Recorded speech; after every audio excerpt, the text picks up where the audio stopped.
غلام سندری کو اپنے کوارٹر میں لے آتا ہے تاکہ وہ محفوظ رہ سکے، لیکن قسمت کو کچھ اور ہی منظور ہوتا ہے۔ رات کے وقت بادشاہ غلام کے کوارٹر کی طرف آتا ہے اور کھڑکی سے سندری کو دیکھ لیتا ہے۔ وہ اپنی آنکھوں پر یقین ہی نہیں کر پاتا اور غصے میں اندر داخل ہو جاتا ہے۔ وہ سندری کا ہاتھ پکڑ کر اسے گھسیٹتا ہوا حویلی کی طرف لے جاتا ہے۔ صاحب جان انہیں دیکھ لیتی ہیں اور چیخ کر کہتی ہیں، تم اس معمولی لڑکی کو حویلی میں کیوں لائے ہو؟ بادشاہ جواب دیتا ہے، میں سندری سے محبت کرتا ہوں، آج کے بعد یہ میرے گھر میں ہی رہے گی۔ یہ کہہ کر وہ سندری کو ایک کمرے میں بند کر دیتا ہے۔ ادھر غلام جب گھر پہنچتا ہے تو لاجو گھبراتے ہوئے بتاتی ہے، بیٹا انہرت ہو گیا، بادشاہ اس لڑکی کو حویلی لے گیا ہے۔ یہ سن کر غلام کے ہوش اڑ جاتے ہیں۔ وہ فوراً حویلی کی طرف بھاگتا ہے، مگر بادشاہ اسے دیکھ کر گلے لگا لیتا ہے اور خوش ہو کر کہتا ہے، واہ میرے یار، تم نے میری محبت ڈھونڈ لی، مجھے معلوم تھا تم میرے لیے کچھ بھی کر سکتے ہو۔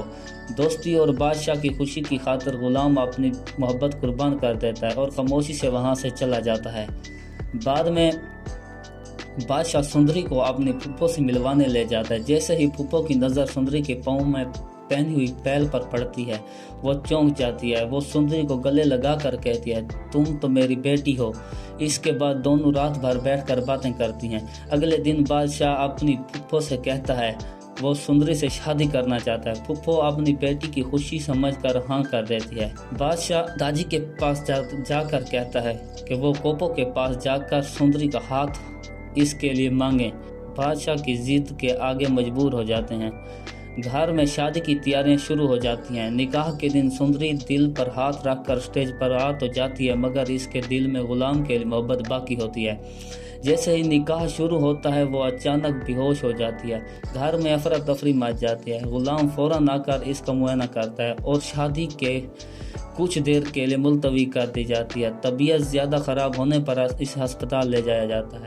ہوش آنے پر خورشید اکیلے میں سندری سے پوچھتی ہے، بیٹا کیا تم اس شادی سے خوش نہیں ہو؟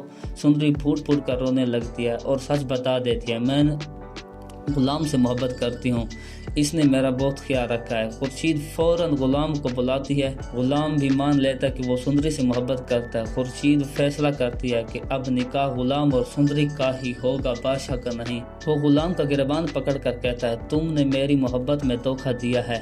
پھر وہ سندری کو زبردستی لے جانے کی کوشش کرتا ہے، جو غلام سے برداشت نہیں ہوتا۔ غلام غصے میں آ کر بندوق نکالتا ہے اور بادشاہ پر گولی چلا دیتا ہے۔ گولی اس کے ہاتھ پر لگ جاتی ہے اور وہ زمین پر گر جاتا ہے۔ فوراً اسے ہسپتال لے جایا جاتا ہے۔ کیا سندری غلام کی جان بچا پائے گی یا بادشاہ اس کے سامنے غلام کو مار دے گا؟ اپنی رائے ضرور بتائیں اور ویڈیو کو لائک اور ہمارے چینل کو سبسکرائب کرنا نہ بھولیں۔